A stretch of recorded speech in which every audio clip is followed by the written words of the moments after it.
belated Hindenburg on her last flight sails over New York. These pictures, made from a Pathé News plane less than 4 hours before the tragedy, show the world's largest airship heading for Lakehurst, New Jersey. Over Newark's famous auto skyway, the airship was hailed by thousands who little dreamed it was their final glimpse of the Hindenburg.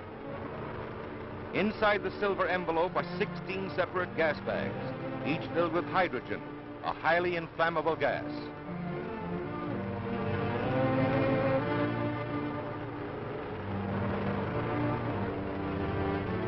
From the ground, you can see the forward control cabin from which the ship is operated. The windows along the side indicate the location of the passengers' quarters, in which many were carried to a flaming death. Approaching Lakehurst, the Hindenburg appeared a conquering giant of the skies, but she proved a puny plaything in the mighty grip of fate. It almost seemed as if fate had set the stage for the horrible tragedy. A graceful craft sailing serenely to her doom. For 3 hours, the dirigible circled the landing field at Lakehurst, New Jersey, dumping more water ballast than ever before in vain efforts to level off.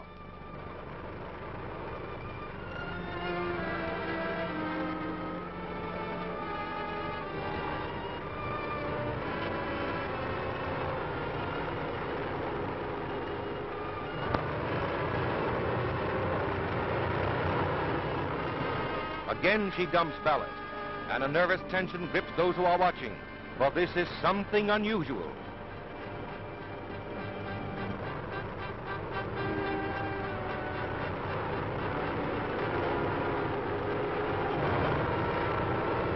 There goes more ballast, but the tail is settling in spite of all that has been dumped. A grim note of impending tragedy.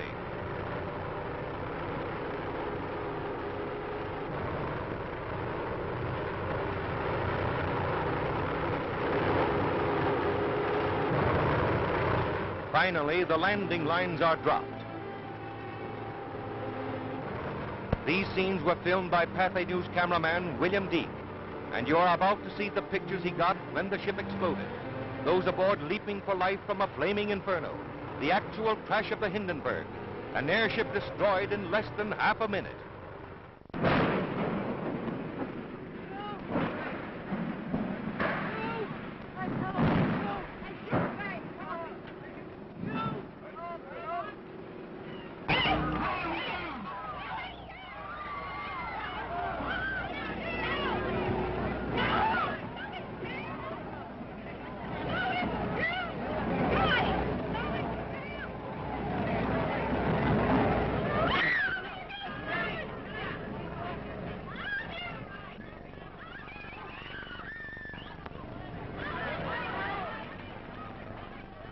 Rushing to the rescue, the heroes of the tragedy dash in, heedless of danger, to help the injured to safety, while others, beyond help, perish in the flames.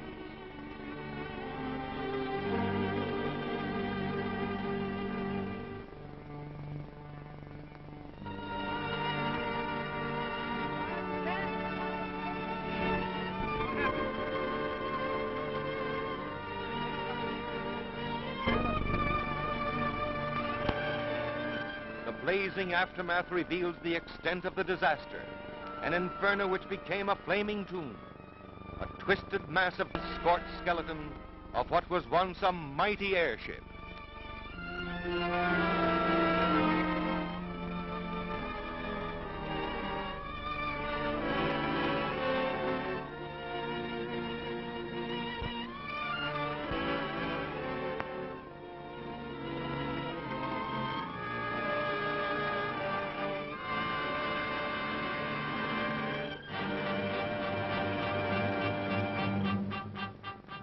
The Hindenburg has gone. She represented man's latest attempt to conquer the Atlantic by air. Her tragedy will not halt the march of progress. From her ashes will arise the knowledge. From her fate, the lesson that will lead to a greater and a better means of mastering the air. If so, her dead will not have died in vain.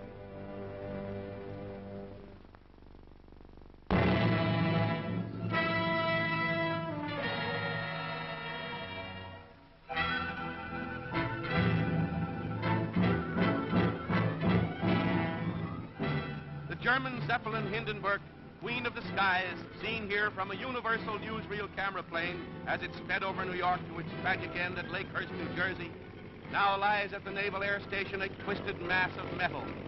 Shortly after these pictures were taken, showing the great Skyliner saluting the millions watching it from below on its first trip of the season, the huge craft exploded while docking and blazed to a fiery end, taking the lives of almost half its 99 passengers and crew. Hours late on its trip from Hamburg because of headwinds, the Zeppelin had to ride out a thunderstorm along the Jersey coast before heading for the air station and nosing its way to the mooring mast. The wind is bad and the docking is a ticklish one, but it's all a thrill for the crowd of happy passengers eager to land after their transoceanic trip. Slowly the big ship warps in and the ground crews rush for the mooring line. In another 10 minutes or so, the great aircraft would have been snugly docked. But as the passengers crowded the windows to watch, a roar and a burst of flame near the big tail fins turned the ship into a flaming inferno.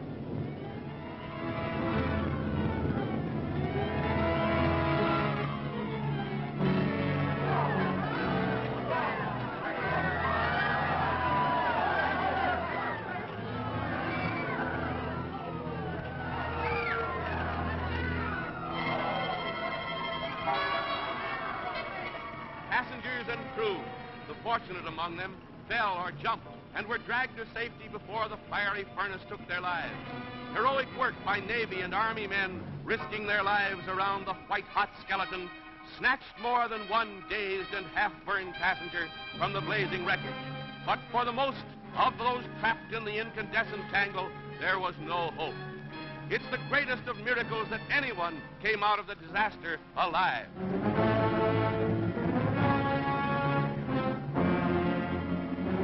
7 million cubic feet of inflammable hydrogen gas blazed up in less than a minute. The hundreds of tons of fuel oil burns for an hour or more, with its dense black smoke making a pall over the tragic scene.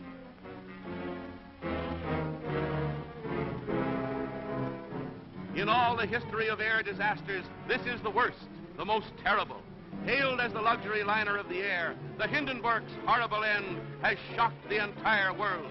The pride of the skies reaches its journey's end.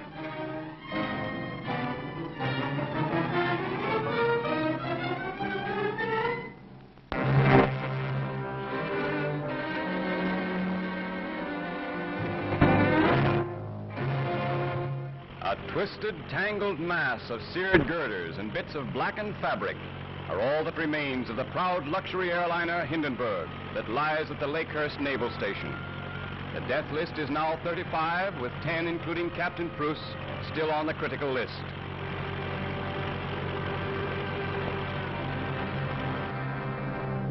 With the next morning's first light, a naval inspection board headed by Captain Haynes inspects the wreckage, as others search the still smoking ruins for a possible clue that might yield a key to the mysterious disaster. The remains of the Hindenburg will not be moved until the arrival of Germany's expert, Dr. Hugo Eckener, who heads a commission that will conduct an investigation simultaneously with the Department of Commerce.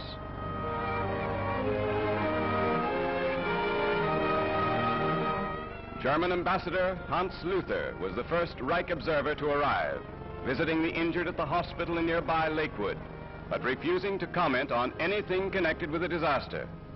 As soon as is possible, the injured who can be moved are carried to ambulances for transfer to New York, 60 miles away, so as to receive everything that medical science can offer. Swathed in bandages, they may be more than thankful for their miraculous escape from the blazing inferno of the Hindenburg. Members of the crew not seriously injured were housed in the officers' mess at the naval station. 13-year-old Werner Franz, a cabin boy, is the youngest survivor who will appear before the Department of Commerce Investigation Board that calls Commander Rosendahl, head of the naval station, as first witness. But experts believe the exact cause of the greatest of air disasters will never be known. Over the Hindenburg will loom a question mark that can never be forgotten.